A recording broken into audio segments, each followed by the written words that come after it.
enneeyisaayo, enjogerayo, engeri gy'otambuzaamu obulamu bwo kyekikulaga era obeera mu kifaananyi kya busiraamu. I appreciate the fact that kakiiko kasobola otuula ne kagamba tuwe omuwala ono ku byakoze nga tetumumanyi. Neema. Nsaba Allah buli mwana ali eyo ayambala hijab akutuuse ku birungi paka mu jjana. Abali eyo nga munyigirizibwa muli muzi w'ofiisi tebabakkiriza kusaala, muli muzi w'ofiisi babawa emirimu ne babagisaako obukaaya, you can still stand. Noga asigenda kujjako hijab yange lwa mulimu. Abawala bangi abaami nga babawasizza because of your good bodies. Omwami nagamba weeyambule, teweeyambula, Allah ajja kuwa mwami omutuufu.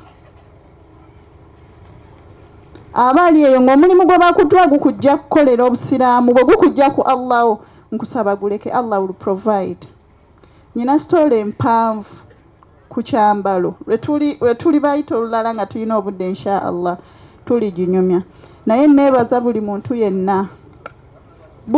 yenna ali mu kunsupportinga, and mostly nsaba mukkirize. I thank my husband.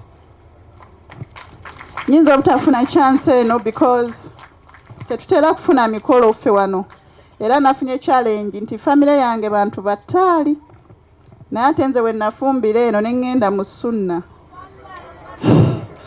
Kaakati ate jjana eririddawa ate nensalawo ate kati bataata engeri ejjana gye yava eno ekyali eno ne tutuula ne mbagambira bataata bammanyi, neewabayo edduwa bagamba kaakati tukoze tuba wandituwadde ku muceere ne bibeeraawo. Naye neebaza bazadde bange okuba nti bantegeera era tetubadde na ttaali, omukolo gwaffe gutambudde bulungi, naye ne mukkiriza baagala nnyo ettaali nnyo ne kaswida, naye mbeebaza okubeera nti nno musobola okitegeera. I thank my husband. Amaka gano ge mulaba ennamba y'abaana buli nnaku yeeyongera 30, 40, ekibeera wano mu holiday kiba kinene, naye omwami ono takowanga kutugulira mmere. Mubamu sometimes n'abaana batamanyi, n'omugamba ono yamaze siniya fo nagamba nkozi ono yaani, wallahi tamumanyi naye nga akulidde mu maka ge. I appreciate my husband. My husband saw me, I was in P7 in my vacation.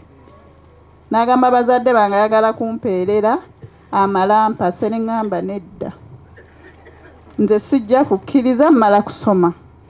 But then he has been patient because yagenda n'asoma eyo ebweru mu Pakistan, and then coming back era nannoonya yonna gye yali n'ansaba ki bazadde bange. Nakola naye ebbanga ddene, almost 10 years nga is my boss. Naye ndowooza olw'amazima gange n'agamba akawala kano nina okukafuna mu mbeera yonna. I thank Allah. Obugalo nga butono bannange ng'ate tumaze okusibuka. He gave me a good husband who can understand me.